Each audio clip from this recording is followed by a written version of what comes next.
Now let me start off with giving out a shout out to my Patreons. I got 3 Patreons. I really appreciate it. You guys are absolutely amazing. Hector Montez, Eric Olson, and Jim Sturch. I really appreciate you guys, and want to do a shout out for you. All right, guys. So that being said, I want to do a shout out to Steven and Ralph Flores. I saw Steven out there while I was fishing. I wanted to give him a shout out. Really appreciate you guys watching. Him and his brother Ralph were out there tearing it up. And so let's get to what I wanted to talk about today. Actually, I don't know if you can see that, but it's absolutely amazing.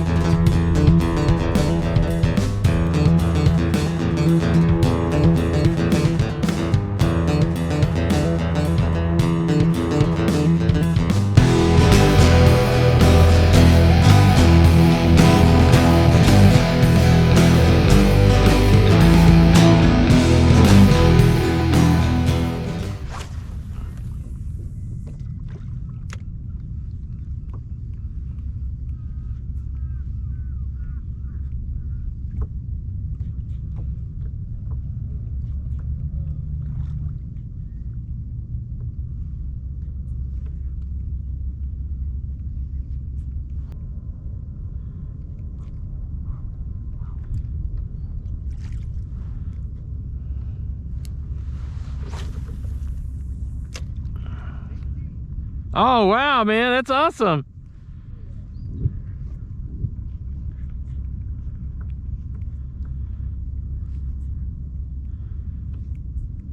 A keeper to boot. I said a keeper to boot.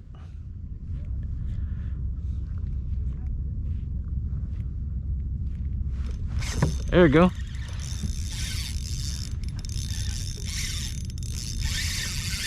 All right, all right.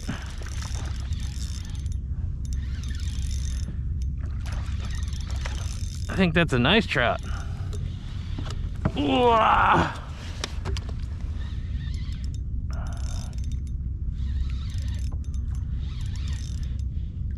Oh yeah, heck yeah.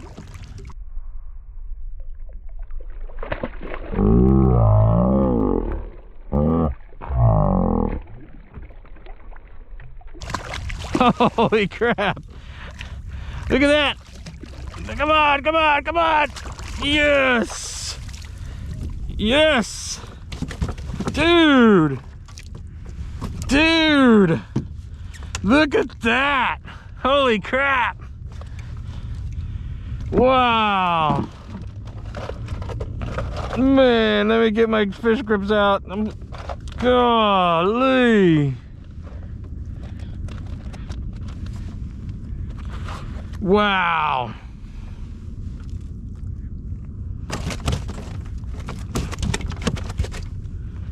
Dude.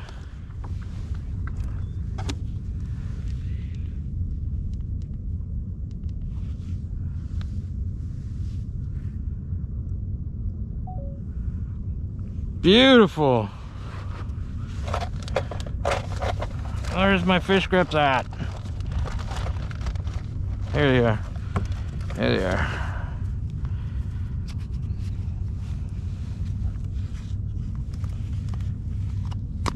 Dude, look at that. Beautiful. Heck yeah.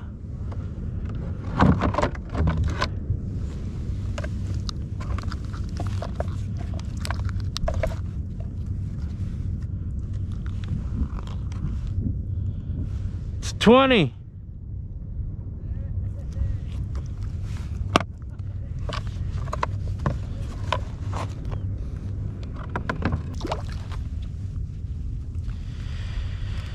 All right, so usually I like to keep fish, okay?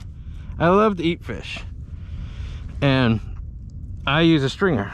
So that being said, with these bigger ones, is I run it just underneath the jaw and then up the upper lip, just like that. And what that does is, depending on how much they're fighting all the time, they'll start breaking their own jaw to try to get away. Some more so than others. And because of their weight, every time you lift them up, and because maybe you put another fish, is you know, they'll break their jaw and let go, get out. So that just helps guide them a little bit. Also, especially if it's the beginning of the day and you're going to be dragging them around, it's not the dragging them around part, it's not the pulling the water that kills them. It's actually the grass and seaweed and stuff that gets inside their mouth, and it suffocates them, kind of chokes them. So that being said, that was on a Bugeye. This is one of Steve's lures. It's a subsurface topwater. Great bait. It's like a Corky. It's basically a Corky, a subsurface topwater Corky that stays up on top.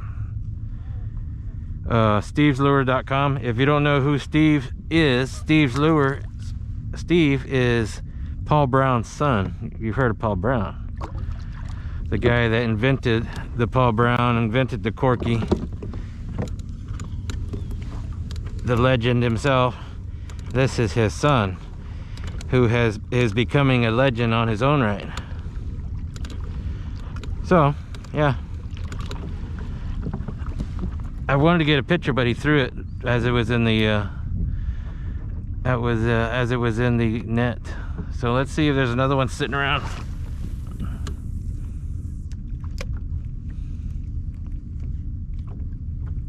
Whoa, off the bat. Oh. You come back for it? Yes, he did. Woo! Heck yeah.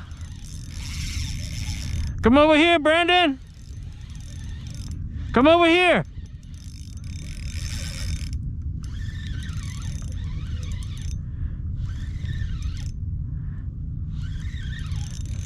This is a decent size too. It might be a 17. It's not pulling as hard, but it's pulling.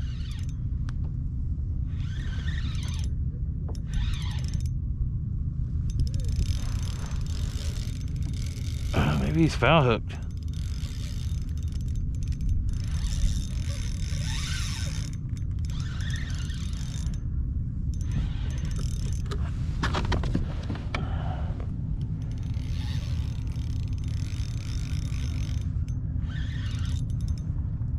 We haven't even come up yet.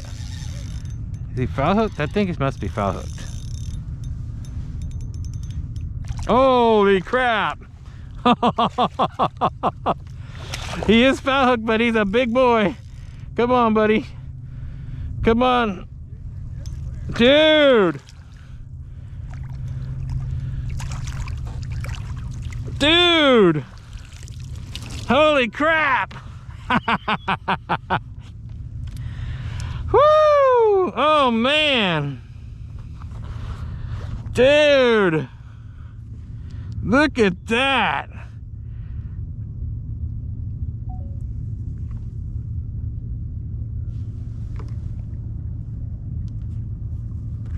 Dude!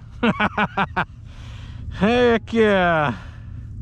I like to catch redfish, but I tell you what, catching trout for me is it's a special thing.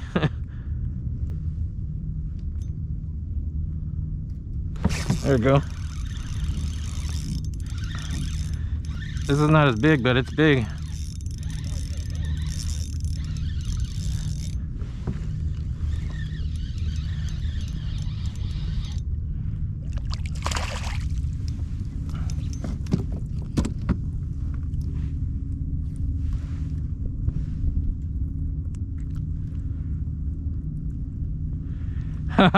Remember the clip, dude, a clip. Yeah. Caught him on a clip. Oh, no kidding. Again. What At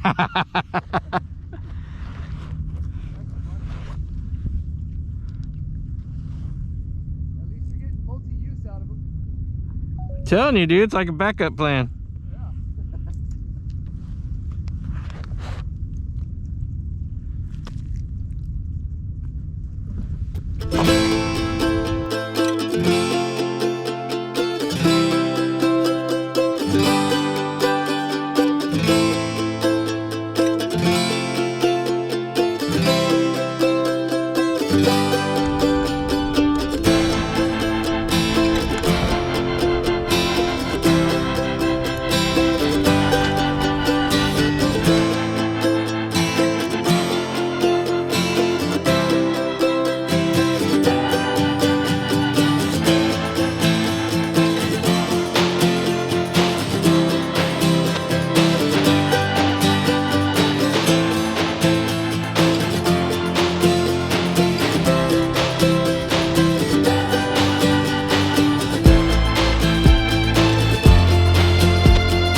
So another thing, when it's flat, when you throw your bait out and you see that, I mean, when it's almost glass like this, when you throw it out and it hits the water, pay attention to what happens around it or a little ways off it, because you know, bait will jump, but you might see a big swirl somewhere. Different things react depending on how big your bait is. So just be aware, I guess, is what I'm saying. What's happening around. All right. So what I'm doing still is, you can kind of see the ripple of the bait. There's slick. So it's kind of just staying in that. And I think it's all because of these two islands right here. The water is flowing in this direction. So, you know, makes sense. Everything's flowing out in this direction. Bait's trying to go out and trout catching them on the way out.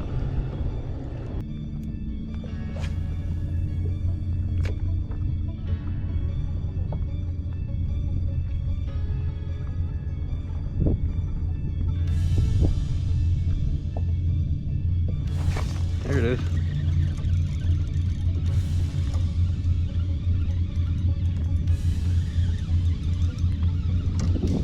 Got a little weight to him, but at the same time, not biting.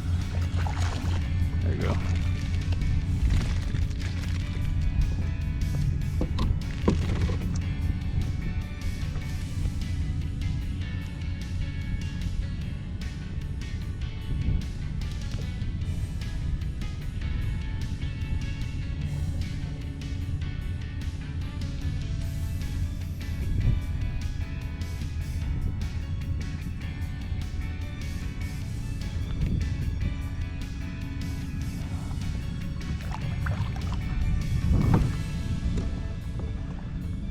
Now, one thing about Corkys is you gotta always make sure they got a wire in them that bends. You always want to make sure, no matter what kind of cork it is, that it is straight, or at least to the in the form that you started with.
I thought it might need a little.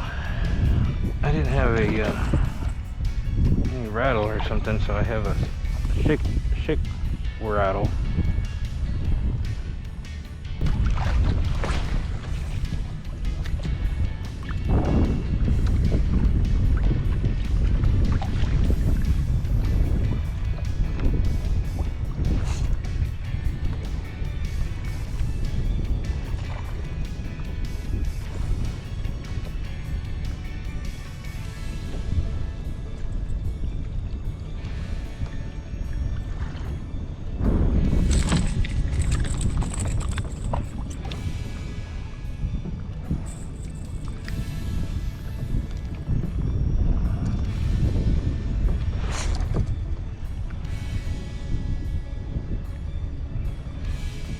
I guess I do.